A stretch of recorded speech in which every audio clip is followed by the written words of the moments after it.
ನಮಸ್ಕಾರ ವೀಕ್ಷಕರೇ, ಎಸ್ಎಂ ಸುದ್ದಿ ಮಿತ್ರ ಚಾನೆಲ್ಗೆ ಸ್ವಾಗತ ಸುಸ್ವಾಗತ. ಬಾಗಲಕೋಟೆ ಜಿಲ್ಲೆ ಬೀಳಗಿ ತಾಲೂಕಿನ ಗಲಗಲಿ ಗ್ರಾಮದ ಶಿಕ್ಷಕನ ಮಗಳ ಸಾಧನೆಗೆ ಶಿಕ್ಷಕ ದಂಪತಿಗಳಿಗೆ ಸನ್ಮಾನ. 2025-26ನೇ ಸಾಲಿನ ಪಿಯುಸಿ ವಿಜ್ಞಾನ ವಿಭಾಗದಲ್ಲಿ ಹುಬ್ಬಳ್ಳಿಲ ವಿದ್ಯಾನಿಕೇತನ ಪದವಿ ಪೂರ್ವ ವಿಜ್ಞಾನ ಕಾಲೇಜಿನಲ್ಲಿ ಓದಿದ ಶ್ರೀ ಅಡವ ಸಿದ್ದೇಶ್ವರ ಪ್ರೌಢಶಾಲೆಯ ಮುಖ್ಯಾಧ್ಯಾಪಕರಾದ ಶ್ರೀ ಸಂಜಯ್ ಚಲವಾದಿ ಇವರ ಸುಪುತ್ರಿ ಕುಮಾರಿ ಪ್ರೇರಣಾ ಸಂಜಯ್ ಚಲವಾದಿ 600 ಅಂಕಗಳಿಗೆ 590 ಅಂಕಗಳನ್ನು ಪಡೆದು 98.33ರಷ್ಟು ಫಲಿತಾಂಶ ಪಡೆದು ಚಲವಾದಿ ಸಮಾಜಕ್ಕೆ ಹೆಮ್ಮೆ ತಂದಿದ್ದಾಳೆ.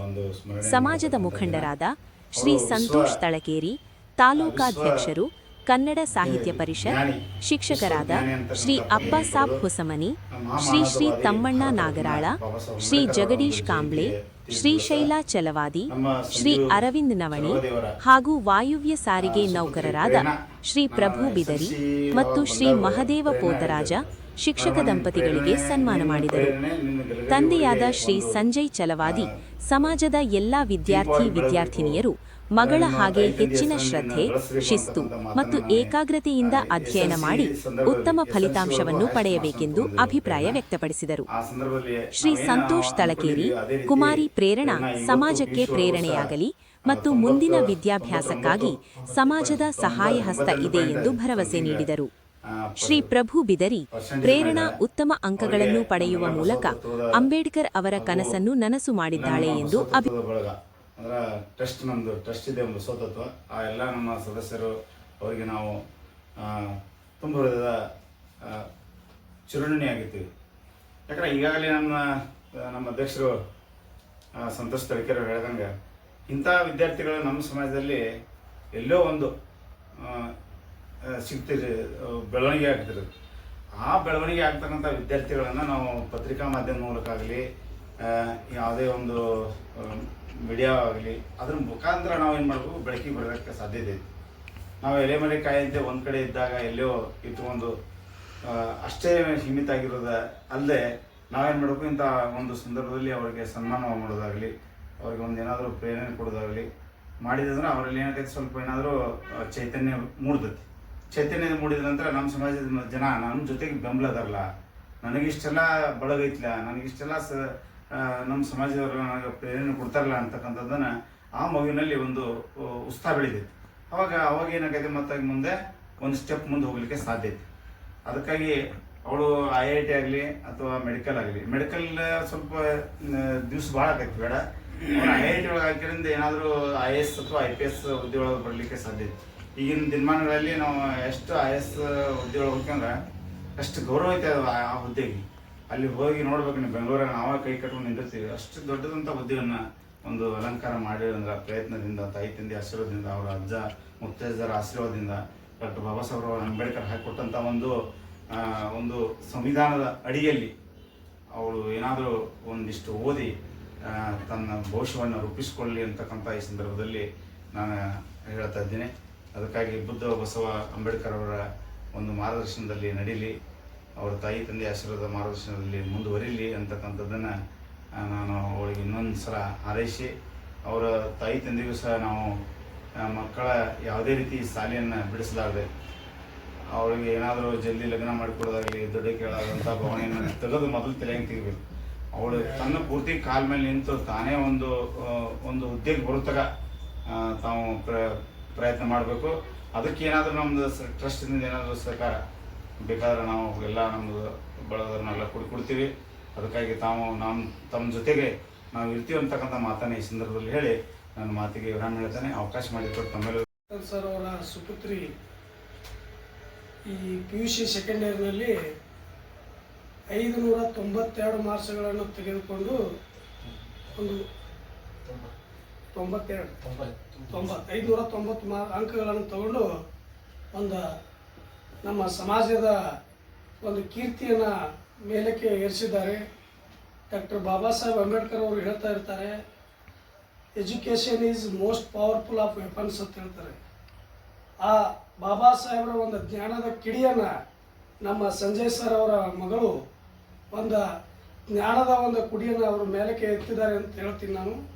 ಅದೇ ರೀತಿ ಅವರು ಈ ಭಾರತ ದೇಶದಲ್ಲಿ ಒಂದು IPS ಆಗಲಿ ಇಲ್ಲ ದೊಡ್ಡ ಡಾಕ್ಟರ್ ಆಗಲಿ ನಮ್ಮ ಭಾರತ ದೇಶದ ಜನತೆಯ ಒಂದು ಏನು ಅವರ ಸಹಾಯ ಸಹಕಾರ ಮತ್ತು ಅವರ ಸಾಮಾಜಿಕವಾಗಿ ಅವರು ಎಲ್ಲನೂ ಒಂದು ನಮ್ಮ ಭಾರತ ದೇಶಕ್ಕೆ ಮಾಡಲಿ, ಹೀಗೆ ಅವರು ಮುಂದಿನ ಒಂದು ಶಿಕ್ಷಣದ ಒಂದು ಹಾದಿ ಸುಗಮವಾಗಿ ಸಾಗಲಿ ಅಂತೇಳಿ ಆ ಬುದ್ಧ ಬಸವ ಅಂಬೇಡ್ಕರ್ ಅಲ್ಲಿ ಕೇಳ್ಕೊಳ್ತಾ ನಾನು ಒಂದೆರಡು ಮಾತನ್ನು ಭಾಳ ವಿಶೇಷವಾಗಿರ್ತಕ್ಕಂಥ ದಿನದಲ್ಲಿ ನಾವು ನೀವೆಲ್ಲರೂ ಕೂಡ ಇದ್ದೀವಿ. ಏನಂದರೆ ಇವತ್ತು ಭಾರತ ರತ್ನ, ವಿಶ್ವರತ್ನ, ಸಂವಿಧಾನ ಶಿಲ್ಪಿ ಡಾಕ್ಟರ್ ಬಾಬಾ ಸಾಹೇಬ್ ಅಂಬೇಡ್ಕರ್ ಅವರ ಒಂದು 135ನೇ ಜಯಂತಿಯಲ್ಲಿ ನೀವು ಸಂಭ್ರಮದಿಂದ ಆಚರಿಸ್ತಾ ಇದ್ದೀವಿ. ಇಂಥ ಒಂದು ಸಂದರ್ಭದಲ್ಲಿ ಬಹಳ ವಿಶೇಷವಾಗಿ ನಮ್ಮ ಜಮಖಂಡಿ ತಾಲೂಕಿನಲ್ಲಿ ನಮ್ಮ ಶ್ರೀ ಸಂಜಯ್ ಚೆಲವಾದಿ ದಂಪತಿಗಳ ಮಗಳು ಇವತ್ತು PUC ಸೆಕೆಂಡ್ ಇಯರ್ನಲ್ಲಿ 600ಕ್ಕೆ 592 ಅಂಕಗಳನ್ನು ಪಡೆದಿರುವುದು ಬಹಳ ವಿಶೇಷ ಅಂತೇಳಿ ನಾನು ಈ ಸಂದರ್ಭದಲ್ಲಿ ಹೇಳಲಿಕ್ಕೆ ಹೆಮ್ಮೆ ಅನ್ನಿಸ್ತದೆ. ಯಾಕಂದ್ರೆ ಇಡೀ ರಾಜ್ಯದಲ್ಲಿ ಬಹಳಷ್ಟು ವಿದ್ಯಾರ್ಥಿಗಳು ಇವತ್ತು PUC ಪರೀಕ್ಷೆಯನ್ನು ಬರೆದಿದ್ದಾರೆ. ಅಂಥ ಒಂದು ಸಂದರ್ಭದಲ್ಲಿ ಇವತ್ತು ಜಮಖಂಡಿ ತಾಲೂಕಿನ ಒಬ್ಬ ಶಿಕ್ಷಕರ ಮಗಳು 600ಕ್ಕೆ 592 ಅಂಕಗಳನ್ನು ಪಡೆದಿರ್ತಕ್ಕಂಥದ್ದು ಬಹಳ ವಿಶೇಷ, ಬಹಳ ಹೆಮ್ಮೆ ಪಡ್ತಕ್ಕಂಥ ಒಂದು ವಿಚಾರ. ಇವತ್ತು ಅವಳು ತನ್ನ ವಿದ್ಯಾರ್ಥಿ ಜೀವನದಲ್ಲಿ ಇಡೀ ರಾಜ್ಯ ಮೆಚ್ಕೊಳ್ತಕ್ಕಂಥ ಕೆಲಸವನ್ನು ಮಾಡಿದ್ದಾಳೆ. ಅದರ ಜೊತೆಗೆ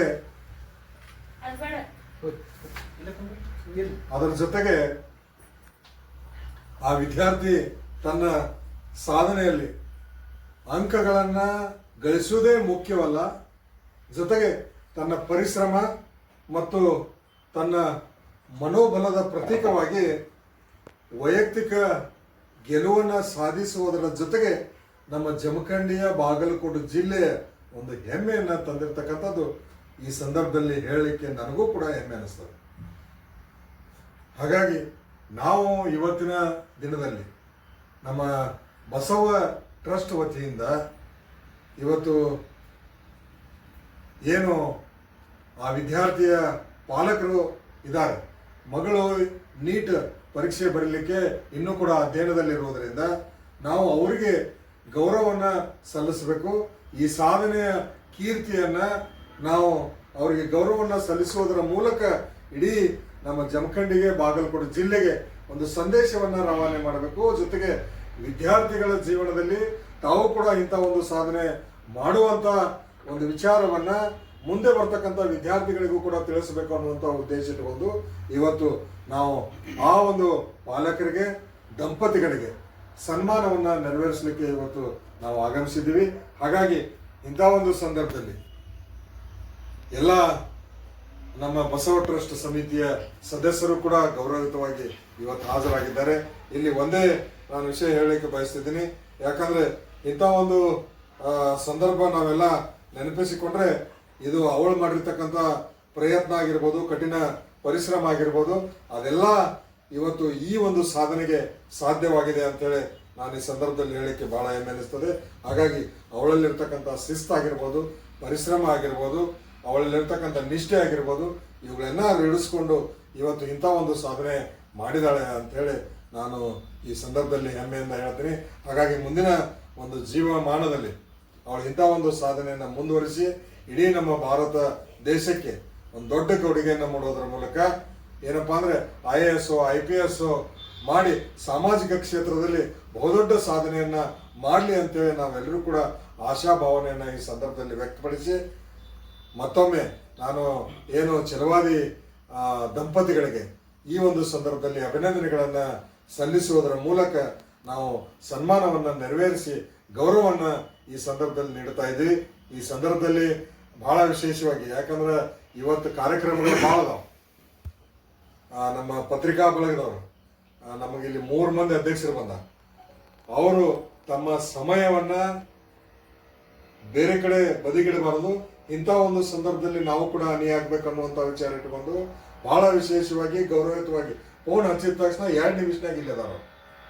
ಹಾಗಾಗಿ ಅವರು ಇವತ್ತು ಆಗಮಿಸಿರ್ತಕ್ಕಂಥದ್ದು ಬಹಳ ವಿಶೇಷತೆ ನಾನು ಈ ಸಂದರ್ಭದಲ್ಲಿ ಭಾವಿಸಿ ನಾನು ಯಶವಂತ್ ಕಲುತಿ ಅವ್ರಿಗೆ ಒಂದು ಮಾತಂದೆ, ಸರ್ ಅಲ್ಲಿ ಬರ್ತ್ಡೇ ಐತೋ ಏನೋ ಅಂತಂದೆ. ನಾವು ಬರ್ತ್ಡೇಗೆ ಅದು ಹೋಗಂಗಿಲ್ಲ ಸರ್, ಇಂಥವ್ಕೆ ಮೊದಲು ಬರ್ತೀವಿ ಅಂದ್ರೆ. ಯಾಕಂದ್ರೆ ಈ ವಿದ್ಯಾರ್ಥಿಯ ಸಾಧನೆಯನ್ನ ನಾವು ಏನು ಪತ್ರಿಕಾ ಅಥವಾ ಮಾಧ್ಯಮದ ಮೂಲಕ ಬುದ್ಧನ ಪಾದ ಕಮಲಗಳಿಗೆ ನಮಸ್ಕಾರಗಳನ್ನು ಸಲ್ಲಿಸ್ತಾ, ಅಂಬೇಡ್ಕರ್ ಅವರ 135ನೇ ಜನ್ಮ ದಿನಾಚರಣೆಯ ನಿಮಿತ್ತವಾಗಿ ಕಾಕತಾಳೀಯ ಎನ್ನುವಂತೆ ಅಂಬೇಡ್ಕರ್ ಅವರ ವಂಶಜಳು ನನ್ನ ಪುತ್ರಿ ಪ್ರೇರಣಾ ಬಹಳ ಪರಿಶ್ರಮ ಜೀವಿಯಾಗಿದ್ದರು. ಕಾರಣ ಏನಂದರೆ ಅವಳು LKGಯಿಂದನೇ ತನ್ನ ಸ್ಕೂಲ್ನಲ್ಲಿ ಒಂದು ಸ್ಟ್ಯಾಂಡರ್ಡನ್ನು ಮೇಂಟೈನ್ ಮಾಡ್ಕೊತ ಬಂದಿದ್ದರು.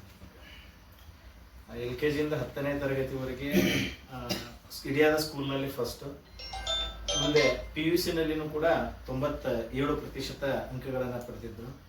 ಈಗ 98.3% ಅವಳ ಪರಿಶ್ರಮದಿಂದ ಮಾಡಲ್ಪಟ್ಟಿದ್ದಾಳೆ. ಗಣಿತ ಮತ್ತು ಜೀವ ವಿಜ್ಞಾನದಲ್ಲಿ 100ಕ್ಕೆ 100 ಅಂಕಗಳು, ಭೌತ ವಿಜ್ಞಾನ ಫಿಸಿಕ್ಸ್ನಲ್ಲಿ 99, ಕೆಮಿಸ್ಟ್ರಿನಲ್ಲಿ 98 ಅಂಕಗಳನ್ನು ತಗೊಂಡು PCMBನಲ್ಲಿ 99.25% ಮಾಡಿದ್ದಾರೆ. ಲ್ಯಾಂಗ್ವೇಜ್ನಲ್ಲಿ ಇಂಗ್ಲೀಷ್ನಲ್ಲಿ ಸ್ವಲ್ಪ 95 ಬಂದು ಅದರಿಂದ ಸ್ವಲ್ಪ ಪರ್ಸೆಂಟೇಜ್ ಅವ್ರಿಗೆ ಕಡಿಮೆ ಆಗಿದೆ. ಆದರೂ ಕೂಡ ನಮ್ಮ ಕುಟುಂಬದಲ್ಲಿ ಇದುವರೆಗೆ ಯಾರೂ ಅಷ್ಟು ಪ್ರತಿಶತ ಅಂಕಗಳನ್ನು ಪಡೆದಿರಲಿಲ್ಲ. ನಮ್ಮ ಕುಟುಂಬ ಅಷ್ಟೇ ಅಲ್ಲ, ನಮ್ಮ ಗಲಗಲಿನಲ್ಲಿಯೂ ಕೂಡ ನಮ್ಮ ಸಮುದಾಯದಲ್ಲಿ ಇಷ್ಟೊಂದು ಪ್ರತಿಶತ ಅಂಕಗಳ ಬಂದಿರಲಿಲ್ಲ. ಇದೊಂದು ಮುಂದಿನ ಪೀಳಿಗೆಗೆ ಒಂದು ಸಟ್ಟನ್ನು ಮಾಡಿದ್ದಾರೆ ಅವರಿಗೆ. ನನಗಿನ್ನೂ ಒಂದು ಏನು ಆಶಯ ಅದ ಅಂದರೆ, ಅವಳು ಮಾಡಿರುವಂತಹ ಆ ಪ್ರತಿಶತ ಅಂಕವನ್ನು ಡಿಪೀಟ್ ಮಾಡುವಂತೆ ನಮ್ಮ ಮಕ್ಕಳು ತಯಾರಿ ಆಗಬೇಕು. ಯಾಕಂದರೆ ಒಂದು ಟಾರ್ಗೆಟ್ ಸೆಟ್ ಆಗಿರ್ತದೆ, ಆ ರೆಕಾರ್ಡ್ ಇರೋದೇ ಮುರಿಯೋದಕ್ಕೆ. ಮುಂದಿನ ಮಕ್ಕಳು ಅದಕ್ಕಿಂತಲೂ ಹೆಚ್ಚು ಅಂಕಗಳನ್ನು ತೆಗೆದುಕೊಳ್ಳುವಂತೆ ಆಕಿ ಸ್ಫೂರ್ತಿಯಾಗಲಿ. ಅದರ ಜೊತೆಗೆ ತಮ್ಮೆಲ್ಲರೂ ನಮ್ಮ ಕುಟುಂಬಕ್ಕೆ ಇದೇ ರೀತಿಯಾಗಿ 10ನೇ ತರಗತಿಯಲ್ಲಿಯೂ ಕೂಡ ಅವು ಸನ್ರಿ ಇಂಟರ್ನ್ಯಾಷನಲ್ ಸ್ಕೂಲ್ನಲ್ಲಿ ಫಸ್ಟ್ ಬಂದಾಗಲೂ ಕೂಡ ತಾವೆಲ್ಲರೂ ಬಂದು ಸತ್ಕಾರ ಮಾಡಿದ್ದೀರಾ. ಅದರ ಜೊತೆಗೆ ಈಗಲೂ ಕೂಡ ಅದೇ ರೀತಿ ಸತ್ಕಾರವನ್ನು ಮಾಡೋದಕ್ಕೆ ಬಂದಿದ್ದೀರಾ. ತಮಗೆಲ್ಲರಿಗೂ ಮೊದಲು ತುಂಬ ಹೃದಯದ ಧನ್ಯವಾದಗಳನ್ನು ಮೊದಲು ಹೇಳ್ತಾ ಇದ್ದೀನಿ. ಅದರ ಜೊತೆಗೆ ಅವಳು ನಿರಂತರವಾಗಿ ಅಧ್ಯಯನ ಮಾಡುವಂಥ ಒಂದು ಪರಿಶ್ರಮ ಜೀವಿಯಾಗಿದ್ದು, ಇವತ್ತೇನು ನಾವು ಅವಳಿಗೆ ಇದನ್ನು ಮಾಡ್ಬೇಕಮ್ಮ ಅಂತೇಳಿ ಅವ್ರ ಸ್ಕೂಲ್ನಲ್ಲಾಗಲಿ ನಾವಾಗಲಿ ಹೇಳಿದರೆ ಮರುದಿನ ಮುಂಜಾನೆ ಅನ್ನೋದ್ರೊಳಗೆ ಅದು ರೆಡಿ ಆಗಿರ್ತಿತ್ತು. ಅಷ್ಟು ಡೆಡಿಕೇಟ್ ಆಗಿ ಮಾಡ್ತಿದ್ರು. ಪ್ರಾರಂಭದೊಳಗೆ 5ನೇ ತರಗತಿವರೆಗೆ ನನ್ನ ಜೊತೆಗೆ ಅಧ್ಯಯನ ಮಾಡ್ತಿದ್ರು. 5ನೇ ಮುಗಿದ ಮ್ಯಾಗ ಸೆಲ್ಫ್ ಸ್ಟಡಿ ಸ್ಟಾರ್ಟ್ ಆಯ್ತು. ಏನಾದರೂ ಭಾಳ ಡಿಫಿಕಲ್ಟ್ ಏನಾದರೂ ಬಂದರೆ ಮಾತ್ರ ನನ್ನ ಹತ್ರ ಬರ್ತಾ ಇದ್ರು. ಸಾಧ್ಯ ಆದ್ರೆ ಅವರು ಮೊದಲ ಹತ್ರ ಕೇಳ್ತಿದ್ರು, ಸ್ವಲ್ಪ ಅಲ್ಲಿ ಸ್ವಲ್ಪ ಕ್ಲಾಶ್ ಆಗ್ತಿತ್ತು. ನೀವು ಅಪ್ಪನ ಹತ್ರನೇ ಕೇಳಕ್ಕೆ ಹೋಗ್ರಿ ಅಂತೇಳಿ ಹೀಗೆ ಬರ್ತಿತ್ತು. ಯಾಕಂದ್ರೆ ಅವಳ ಅಧ್ಯಯನದ ವೇಗಕ್ಕೆ ಮನೆಯೊಳಗೆ ಅಷ್ಟು ವೇಗದಲ್ಲಿ ಇರದೇ ಇರುವ ಕಾರಣಕ್ಕಾಗಿ ಇದನ್ನ ಒಂದು ಸ್ವಲ್ಪ ಚೇಷ್ಟೆಯಾಗಿ ನಾವು ತೆಗೆದುಕೊಳ್ತಾ ಇದ್ವಿ. ಆ ಚೇಷ್ಟೆಗಳನ್ನು ಮಾಡ್ತಾ ಅವ್ರ ಅಣ್ಣಗೆ ಒಂದು ಚಾಲೆಂಜ್ ಮಾಡಿದ್ರು ಅವರು 10ನೇ ತರಗತಿ ಒಳಗಿದ್ದಾಗ. ನೀನು 90 ಮಾಡಿದಿ, ನಿನ್ಕಿಂತ ನಾನು ಹೆಚ್ಚು ಮಾಡಿ ತೋರಿಸ್ತೀನಿ. ಅವಾಗ 95 ಪಾಯಿಂಟ್ ಸಮಥಿಂಗ್ ಮಾಡಿದ್ರು. PUCನಲ್ಲಿ ಅವನು 89% ಮಾಡಿದ ಸೈನ್ಸ್ನೊಳಗೆ. ನಿನ್ಕಿಂತ ನಾನು ಕನಿಷ್ಠ ಒಂದು 5% ಹೆಚ್ಚು ಮಾಡ್ತೀನಿ ಅಂತೇಳಿ ಅವಾಗ ಅವನ ಜೊತೆಗೆ ಒಂದು ಸ್ಪರ್ಧೆಯನ್ನ ಮಾಡಿದ್ರು. ಅವನಿಗಿಂತಲೂ ಸುಮಾರು 9.3% ಹೆಚ್ಚು ಅಂಕಗಳನ್ನ ಪಡೆಯೋ ನಿಟ್ಟಿನೊಳಗೆ ಅವಳು ಪರಿಶ್ರಮವನ್ನ ಪಟ್ರು. ಅಂದ್ರೆ ನಮ್ಗೆ ಮುಂದೆ ಭವಿಷ್ಯತ್ತಿನಲ್ಲಿ ಮಕ್ಕಳು ಉತ್ತಮವಾದಂಥ ಫಲಿತಾಂಶವನ್ನ ಪಡೆದ್ರೆ ಎಲ್ರಿಗೂ ಅದೊಂದು ಸ್ಫೂರ್ತಿಯಾಗಿರುತ್ತೆ. ನಾನು ಅಲ್ಲಿ PU ಕಾಲೇಜಿಗೆ ಅವ್ರ ಲೆಕ್ಚರ್ನ ಭೇಟಿಯಾಗಕ್ಕೆ ಹೋದಂಥ ಸಂದರ್ಭದೊಳಗೆ ಹೇಳಿರುವಂಥ ಒಂದು ಮಾತು ನನಗೆ ಬಹಳ ನೆನಪು ಬರ್ತದೆ. ಅವ್ರು ಏನು ಹೇಳ್ತಿದ್ರು, ಸಿ ಈಸ್ IITN ಡಾಕ್ಟರ್ ಅಂತ ಹೇಳ್ತಿದ್ರು. ಯಾಕಂದ್ರೆ ಅವಳು ನೀಟ್ ಪ್ರಿಪೇರ್ ಮಾಡುವಾಗಲೂ ಕೂಡ JEE ಮೇನ್ಸನ್ನ ತನ್ನ 15 ದಿನಗಳ ಅಧ್ಯಯನದಲ್ಲಿಯೇ 96.82% ಪರ್ಸೆಂಟೈಲ್ ಅನ್ನ ಮಾಡಲ್ಪಟ್ಲು.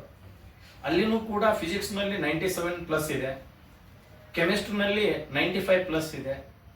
ಮ್ಯಾಥಮೆಟಿಕ್ಸ್ ಅವ್ರಿಗೆಲ್ಲ ಹೇಳಿರದೇ ಇದ್ರು ಕೂಡ ಅದನ್ನು 80% ಮಾಡಿ ಟೋಟಲ್ ಆಗಿ 96.82% ಅವರು JEE ಮೇನ್ಸ್ ಫಸ್ಟ್ ಅಟೆಂಪ್ಟ್ ನೊಳಗ ಮಾಡಲ್ಪಟ್ಲು. ಅವಾಗ ಒಂದು ಸ್ವಲ್ಪ ನನಗೆ ದ್ವಂದ್ವ ಆಯಿತು, ಇವಳನ್ನ ಮೆಡಿಕಲ್ ಕಳಿಸ್ಬೇಕು,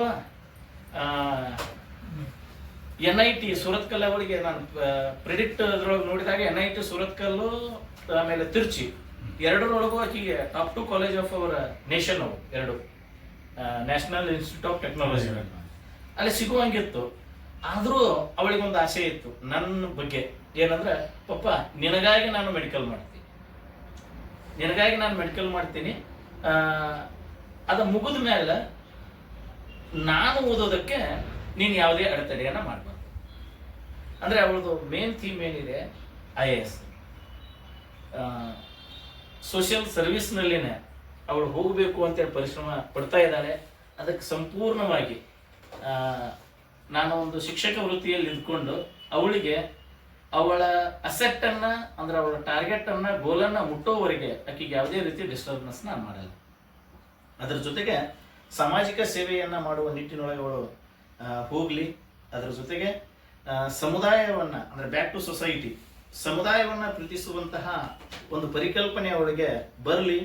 ಅದರ ಜೊತೆಗೆ ಅವರ ಕಾಲೇಜ್ನಲ್ಲಿ ಒಂದು ಮಾತು ಅವರು ಲೆಕ್ಚರರ್ ಇಂದ ಅವಳಿಗೆ ಇರಿಟೇಟ್ ಆಗಿದೆ, ಏನಂದ್ರೆ ನಿಂದ SC ಅದ, ನೀನು ಇಷ್ಟೇ ಯಾಕೆ ಅಷ್ಟು ಪರಿಶ್ರಮ ಪಡಾಕತ್ತೀನಿ, ನಿನ್ಗೆ ಸಿಗ್ತೈತಿ ಅಂತೇಳಿ. ಅವಳು ಅವಾಗ ಅವ್ರಿಗೆ ಅಂದ್ರೆ, ಸರ್ ನಾನು SC ಅದೀನಿ ಪರವಾಗಿಲ್ಲ, ಆದ್ರೆ ಸೀಟ್ ತಗೊಳ್ಳೋದು ಮಾತ್ರ ಜನರಲ್ ದಾಗ ತಗೋತೀನಿ, ಸೀಟ್ ತಗೊಳ್ಳೋದು ಜನರಲ್ ದಾಗ ತಗೋತನು. ನಾನು ಜನರಲ್ ದಾಗ ಹೋಗೋದ್ರಿಂದ ನನ್ನ ಸಮುದಾಯದ ಒಂದು ಸೀಟ್ ಅಲ್ಲಿ ಒಳಗೆ ಬರುತ್ತೆ. ಇದು ಒಂದು ರೀತಿ ಸಮಾಜ ಸೇವೆನೇ ಇದ್ದ ಹಾಗೆ. ಅದಕ್ಕೆ ಈಗಾದ್ರೂ ಕೂಡ ಗ್ರ್ಯಾಂಡ್ ಟೆಸ್ಟ್ ಅವ್ರು ಮಾಡ್ತಾ ಇದ್ದಾರೆ. ಟಾಪ್ 10 ಒಳಗ ನೀಟ್ ನಲ್ಲಿ ಅವಳು ಇದ್ದಾಳೆ. ಅವ್ರ ಕಾಲೇಜಿನಲ್ಲಿ 1200 ವಿದ್ಯಾರ್ಥಿಗಳಲ್ಲಿ ಟಾಪ್ 10 ಒಳಗೆ ಅವಳು ಇದ್ದಾಳೆ. ತಮ್ಮೆಲ್ಲರ ಆಶೀರ್ವಾದ ಅವಳ ಮೇಲೆ ಇರಲಿ, ಅಂಬೇಡ್ಕರ್ ಅವರ ಆಶೀರ್ವಾದ ಅವಳ ಮೇಲೆ ಇರಲಿ. ಅದಕ್ಕೆ ತಕ್ಕಂತೆ ಅವಳು ಫಲಿತಾಂಶವನ್ನ ಮಾಡುವ ಜೊತೆಗೆ ಮಾನವೀಯ ದೃಷ್ಟಿಕೋನವನ್ನ ಅವಳಿಗೆ ನಾನು ಬಹಳ ಹೇಳ್ತಾ ಇರ್ತೀನಿ. ಯಾವುದೇ ವೀಕ್ ಇದ್ದಂತ ಹುಡುಗರು ಆಕೆ ಏನ ಕೇಳಿದ್ರು ಕೂಡ ಅವ್ರು ಕ್ಲಿಯರ್ ಆಗುವವರೆಗೂ ಅವಳು ಅದನ್ನು ಬಿಡಲ್ಲ. ಇದರಿಂದ ಆಕೆ ಪರ್ಫೆಕ್ಟ್ ಆಗ್ತಾ ಇದ್ದಾರೆ. ಯಾಕಂದ್ರೆ ನಮ್ಗೆ ಬಂದಂತ ಜ್ಞಾನ ಹೇಳೋದ್ರಿಂದ ಹೆಚ್ಚು ನೆನಪು ಉಳಿತದೆ. ಇದನ್ನು ಮೊದಲು ಮಾಡು, ಯಾರ ಕೇಳಿದ್ರು ನಿನಗೊಂದು ಅವಕಾಶ ಸಿಕ್ಕೈತಿ, ಅದನ್ನು ಹೇಳು ಅಂತ ನಾನು ಹೇಳ್ತಾ ಇದ್ದೆ. ಅದೇ ರೀತಿ ಮಾಡಿ ಅವಳಿಗೆ ಹೆಚ್ಚಿನ ಅಂಕಗಳನ್ನ ಪಡೆಯೋದಕ್ಕೆ ಅವಳಿಗೆ ಹೆಚ್ಚಿನ ಪರಿಶ್ರಮವನ್ನು ಪಟ್ಟಿದ್ದಾಳೆ. ಅವಳು ಭವಿಷ್ಯತ್ತಿನೊಳಗೆ ನಮ್ಮ ಸಮುದಾಯದ ಸೇವೆಯನ್ನ ಮಾಡುವ ಜೊತೆಗೆ ಸಾಮಾಜಿಕ ಕಳಕಳಿಯನ್ನ